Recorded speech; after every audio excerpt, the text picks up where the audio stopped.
a proclamé une fois de plus. Parce qu'il est Dieu et il règne à jamais.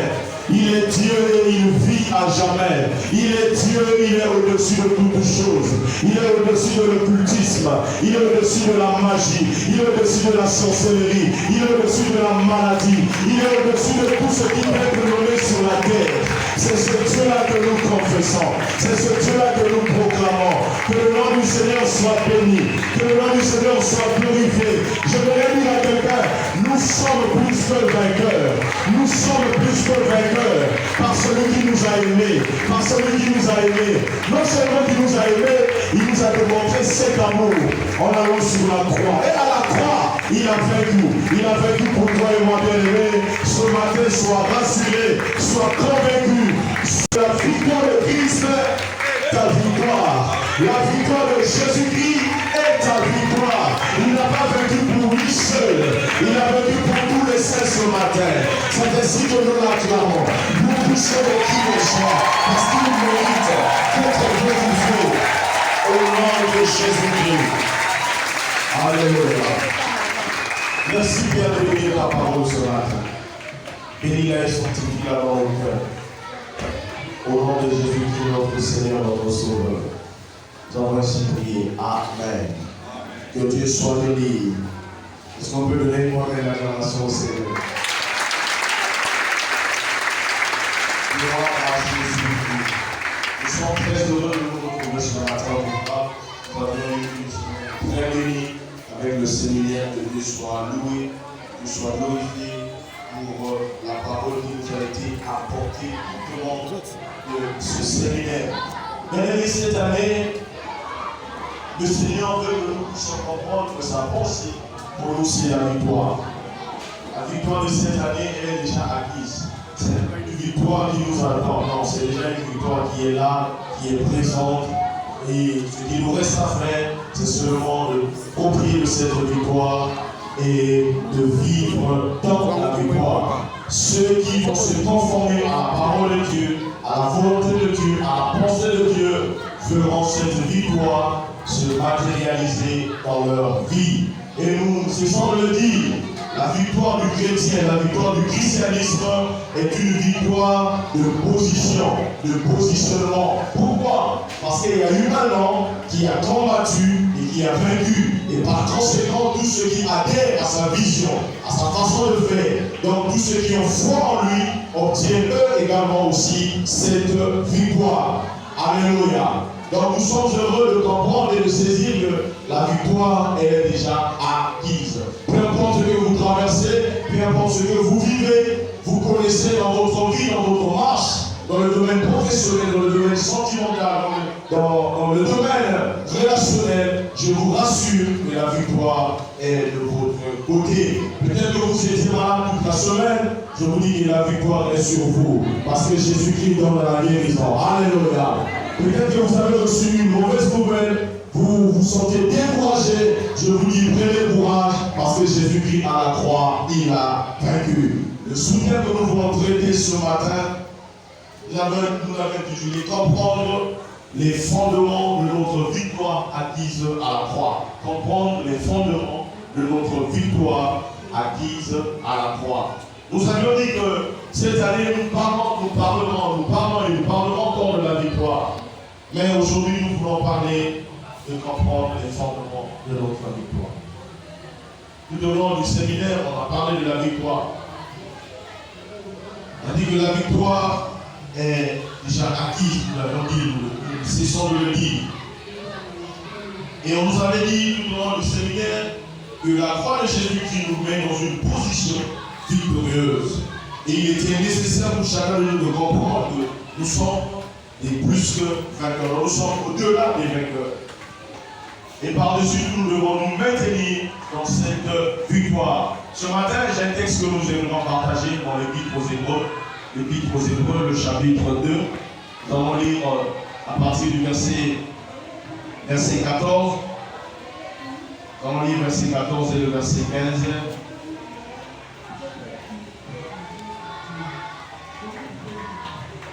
Hébreux, chapitre 2.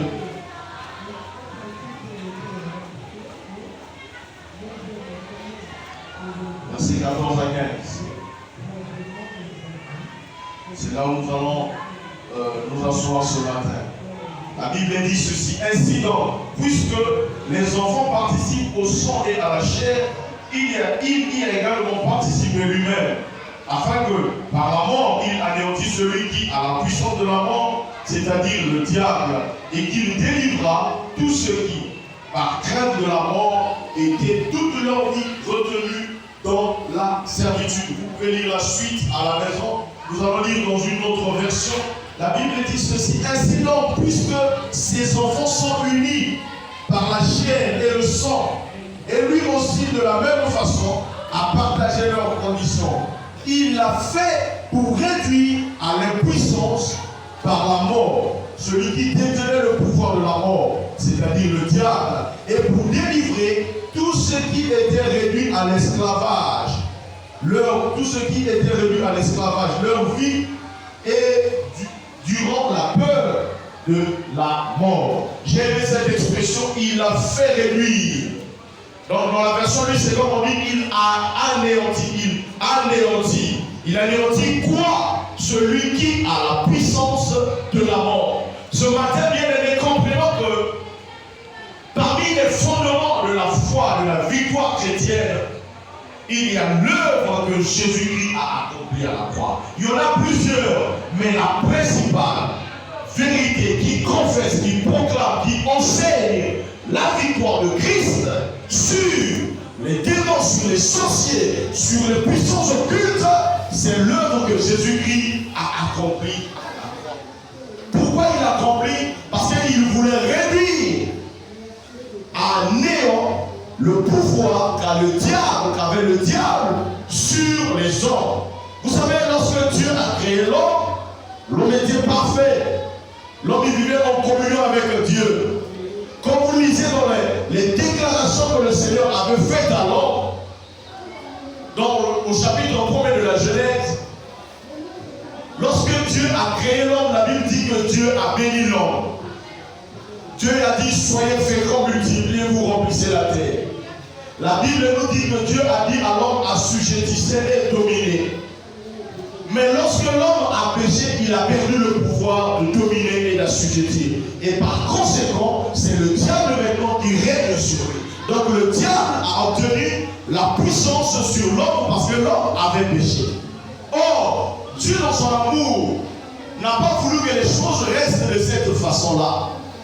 Dieu avait un autre plan derrière le plan machiavélique du diable.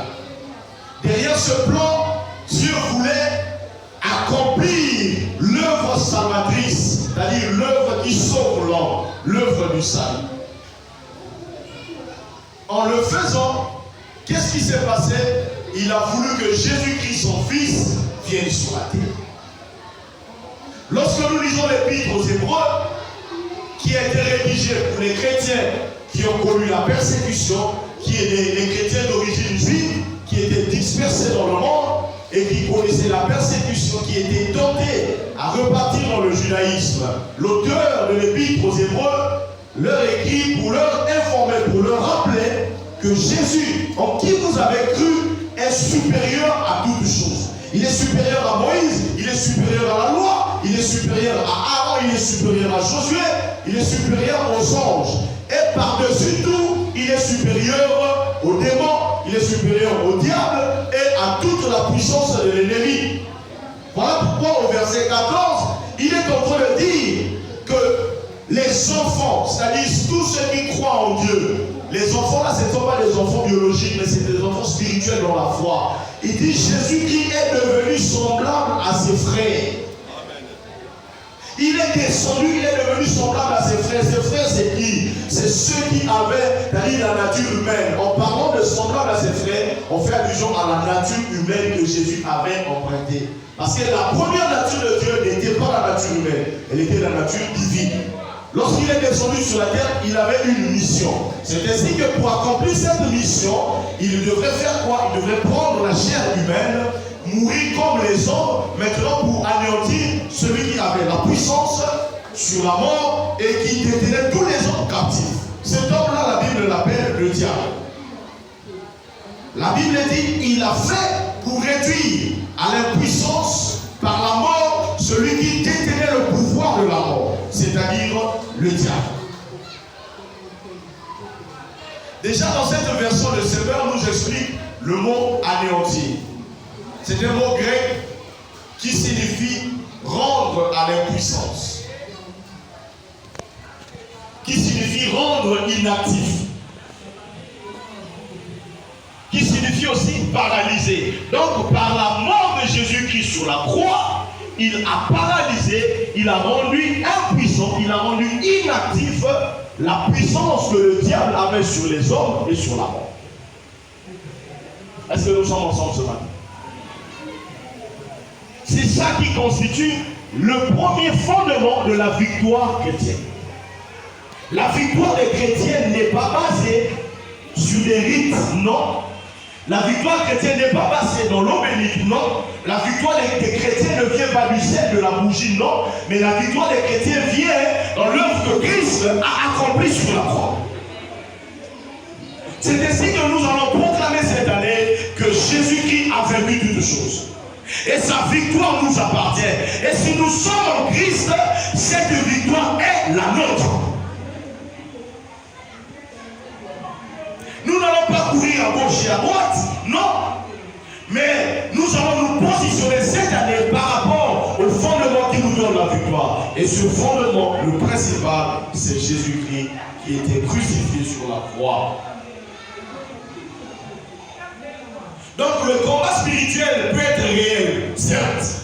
Mais nous devons savoir, nous devons toujours nous rappeler, sans cesse, que le combat définitif contre Satan a déjà été remporté à la croix. Alléluia.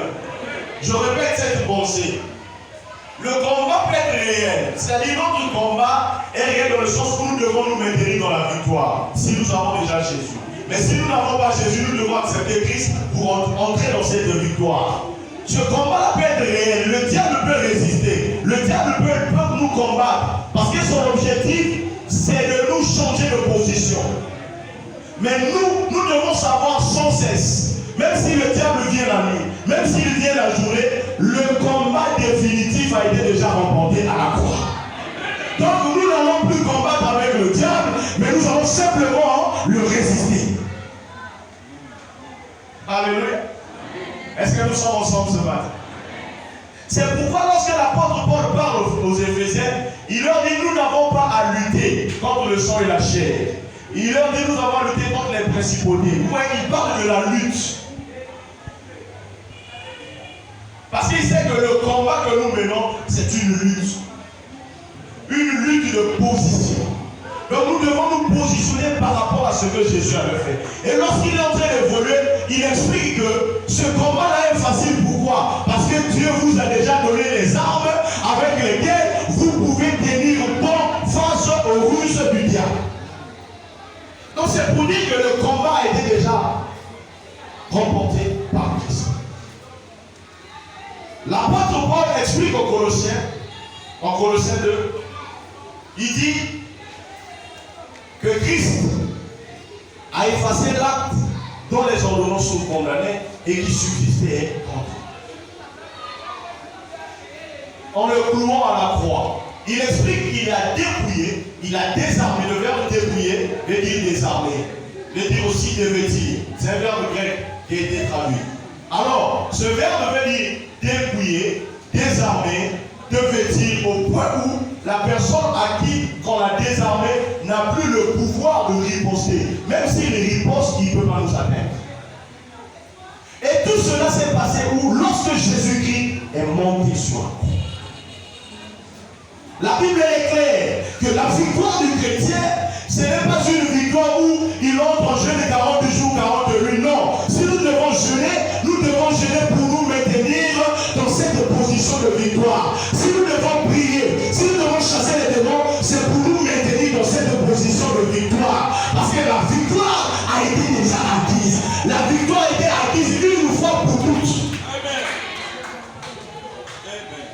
La doctrine qui nous présente le chrétien qui peut être possédé est une fausse doctrine. Ah oui. Pourquoi? Parce que être possédé veut dire appartenir à. Si tu appartiens à Jésus, tu peux plus savoir. Tu peux plus en même temps appartenir au diable. C'est impossible. C'est impossible. Mais par contre, on peut appartenir à Jésus et être malmené par les démons. Et être combattu par les sorciers. Cela ne voudrait pas dire que notre victoire n'est pas là. Non, elle est là. La Bible dit, ils vous feront la guerre, mais nous ne vaincrons pas. Pourquoi? Parce que je suis avec vous. Lorsque tu es avec nous, la victoire, elle est assurée. Alléluia. Comprenez que les fondements de notre victoire, ce ne sont pas nos efforts, non, nos prières, non, non, non, non. C'est le fruit de l'œuvre que Jésus-Christ a accompli sur la croix. C'est lui qui a vaincu. C'est lui qui a triomphé. Ce n'est pas nous. Le pasteur expliquait ici le vendredi que lorsque la Bible dit qu'il les a livrés publiquement au spectacle, en fait c'est une métaphore du monde romain qui montrait le général qui rentrait de guerre, qui a remporté la bataille, qui était sur son char et qui prenait derrière lui tous les vaincus. Donc tous ceux qui ont perdu la guerre, les captifs de guerre, le butin de guerre, tous ceux qui l'a ramené, il rentrait. Mais j'aimerais dire ceci, il ne montait pas sur ce char seul. Lui il était sur le char, mais il y avait aussi sa femme, il y avait aussi ses enfants. Nous par contre, la Bible dit, nous sommes cohéritiers avec Christ. Donc sur le char, donc Christ est monté, où il a livré publiquement le démon, les sorciers, les magiciens, les occultistes. Sur ce char, il n'est pas seul, il est avec nous. Nous marchons avec lui, la victoire. Nous triomphons, nous marchons devant l'ennemi. Nous marchons derrière nous le diable. Il nous poursuit. Parce que Jésus-Christ a vaincu. Vous savez, les hommes de ce monde, les nations de ce monde ont besoin des armes atomiques, des armes chimiques, des bombes nucléaires pour remporter la gloire. Mais Jésus-Christ n'a eu besoin que de la croix pour triompher des démons. Non, bien-aimé, c'est la plus grande victoire qui puisse exister au monde. Hiroshima et Nagasaki, c'est rien. Les bombes atomiques étaient tombées dans ces villes-là, c'est rien. L'œuvre de la croix, elle est plus puissante, elle est plus forte, elle est plus grande que toutes les armes qu'on peut posséder ici sur la terre. Cette arme-là, la croix, lorsque vous écoutez l'évangile de la croix, le drogué peut devenir un homme correct, le voleur peut devenir un homme intègre. Celui qui volait pouvait dire, ah, je dois rendre tout ce que j'avais volé. Celui qui volait peut dire, je ne pourrai plus jamais voler. Cette arme de la croix est capable de transformer les cœurs. Les armes biologiques tuent les hommes, mais l'arme de la croix transforme. L'arme de la croix amène à la conversion. L'arme de la croix donne le salut éternel. C'est ça notre victoire. Notre victoire, bien-aimée, ne s'arrête pas seulement aux sorciers, aux démons. Non, non, elle va au-delà des démons. Cette victoire de la croix nous fait entrer au ciel. Ici sur la terre, nous marcherons dans la victoire, mais au ciel, nous serons avec Dieu. C'est ça la victoire. Donc nous devons savoir que si nous devons prier Jésus, ce n'est pas seulement pour être béni, c'est une force de vie. Non. S'il faut combattre, ce n'est pas seulement pour avoir des types. Non, c'est bien, on va voir. Ce n'est pas seulement pour avoir des mariages, c'est bien, on va voir. Ce n'est pas mauvais, les bénédictions sont terrestres. Oui, nous sommes conscients. Nous en avons besoin pendant que nous sommes sur la terre. Mais si je dois combattre, si je dois jeûner, ce n'est pas pour les mariages. Les païens qui se marient ne jeûnent pas. Ils ne prient pas. Ils cherchent même pas où de Dieu ma volonté à Zambé. Les amis, les âmes pour la libération. Non, ils ne cherchent même pas ces choses-là. Mais nous savons que le mariage est une chose naturelle. Ça arrive. Donc s'il faut prier, on ne prie pas pour ça. Prions pour rester dans la victoire. Si on est dans la victoire, les mariages viendront. Les voitures viendront. Tout ce que nous cherchons viendront. Ça viendra de soi-même. Restez focalisés par rapport à l'œuvre que Jésus-Christ a accomplie sur la croix. Première chose, la mort de Christ a paralysé la puissance du diable. La mort de Christ a paralysé la puissance du diable. C'est-à-dire que son pouvoir, son autorité pour contrôler et manipuler les hommes ont été brisés à la croix, ont été brisés à jamais. L'apôtre Paul dit dans Éphésiens 1, il dit, Dieu nous a ressuscités avec lui. Et nous a fait asseoir avec lui dans les lieux célestes. Donc nous partageons le trône de gloire. Ce trône que Jésus occupe aujourd'hui, c'est le trône de victoire. Il est assis sur le trône de victoire. Parce qu'il a vaincu sur la terre, la Bible dit Dieu l'a souverainement. Et dans cette position élevée, il dit tous ceux qui croient en lui. La Bible dit qu'il est au-dessus de tout ce qui peut être cité sur la terre comme nom. Au-dessus des puissances, au-dessus des autorités, au-dessus des dominations, au-dessus de tout ce qui peut être cité. Même le sorcier de ta famille, Christ est au-dessus de lui.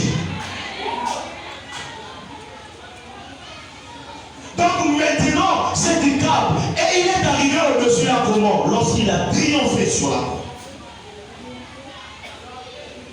En triomphant sur la croix, il a fait. Nous n'avons plus à craindre.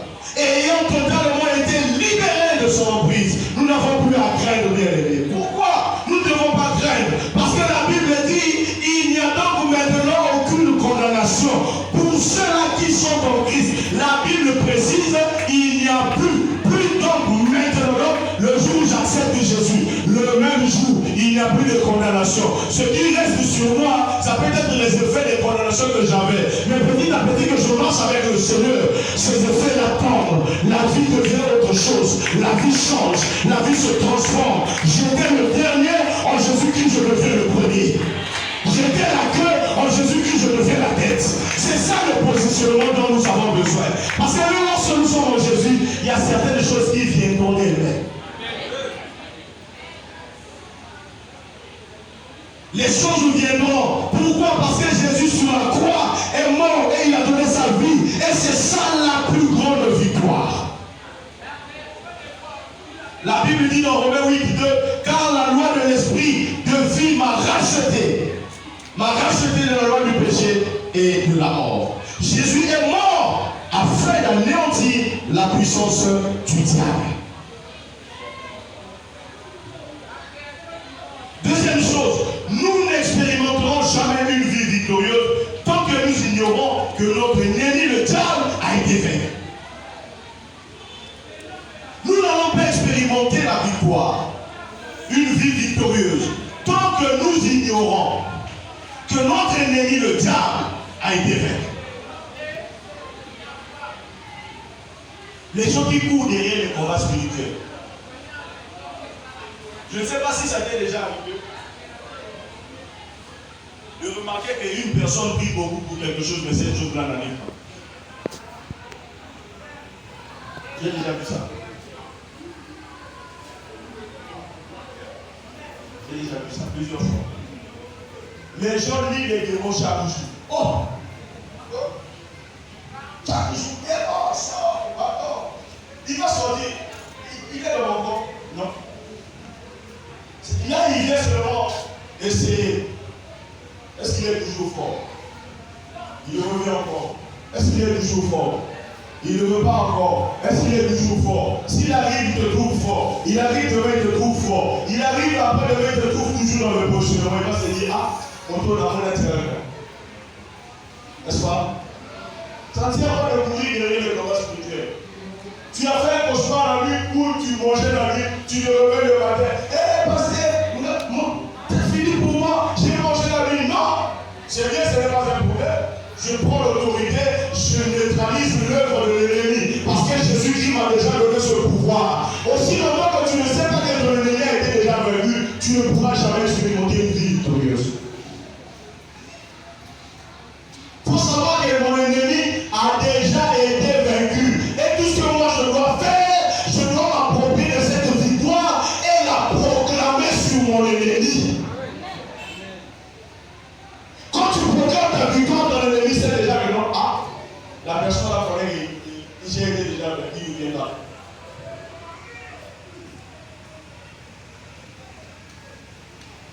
Même au moment de notre conversion, nous avons été entièrement libérés de son pouvoir et de ses démons. La Bible dit dans 1 Jean chapitre 3, verset 8, la Bible dit, le Fils de Dieu a paru afin de détruire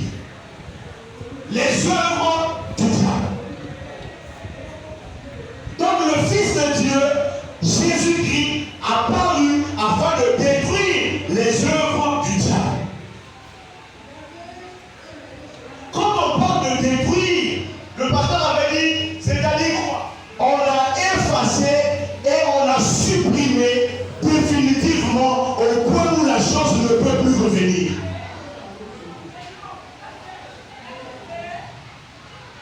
Le verbe qui a été traduit par détruire veut dire, c'est un verbe grec qui signifie aussi détacher, délier, dénouer, dégager, libérer. Donc Jésus qui était venu pour détruire, donc il a effacé, il a détruit, il a supprimé définitivement et en fin de compte, il nous a dégagés. C'est-à-dire le fardeau qui était sur lui, il nous l'a dégagé.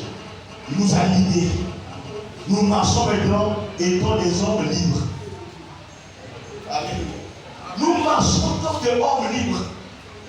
Homme libre veut dire, je marche comme je veux, quand je veux, mais selon Dieu, pas selon moi. C'est ça la vraie liberté. La liberté ne veut pas dire vivre dans le péché et proclamer chaque jour, je suis enfant de Dieu. Non, c'est pas ça.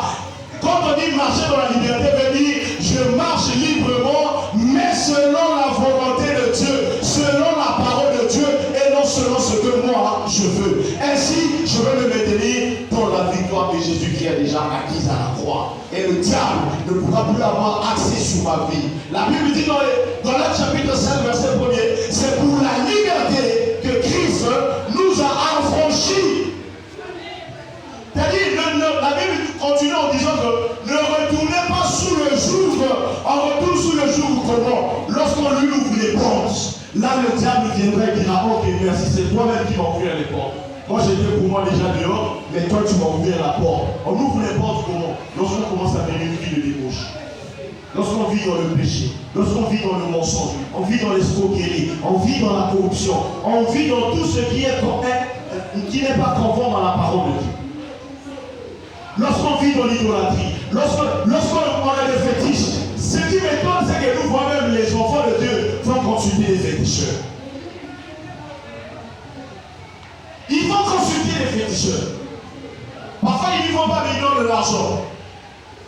Ils disent non, moi je ne peux pas aller parce que moi je suis chrétien, mais prenez quand même l'argent. Donc c'est lui le sponsor des fétiches.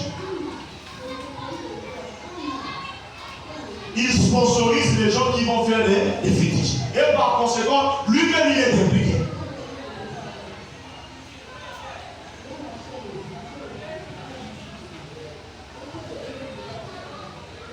Alléluia. Nous allons parler de la mort.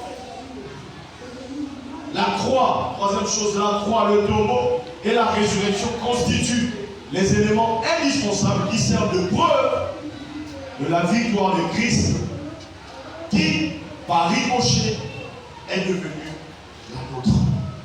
C'est-à-dire la croix, le tombeau, la résurrection constituent des éléments indispensables qui servent de preuve de la victoire de Christ qui, par ricochet, par conséquent, est devenu la nôtre. Donc, le tombeau, la croix, le tombeau, la résurrection, ce sont des éléments indispensables. C'est-à-dire, ces éléments-là attestent que Christ a vaincu. Comme Christ a vaincu, nous qui sommes les chrétiens, nous qui sommes enfants de Dieu, nous qui avons foi en l'œuvre qu'il a accomplie, nous sommes également par conséquent des vainqueurs. Donc la victoire de Jésus-Christ est devenue notre victoire. Parce qu'il était allé sur la croix. Bien aimé, je vous rappelle, et je le dirai toujours, lorsque Jésus-Christ a dit tout est accompli, ce n'était pas lorsqu'il a ressuscité Lazare. Non. Lorsque Jésus a dit tout était accompli, ce n'était pas lorsqu'il a multiplié les peines. Non. Ce n'était pas lorsqu'il a guéri les malades. Non, non, non. Ce n'était pas non plus lorsqu'il a marché sur les eaux de la mer. Mais il avait dit tout est accompli seulement lorsqu'il était sur la croix. Et c'est la toute dernière parole que Jésus a proclamée sur la croix. Il a dit tout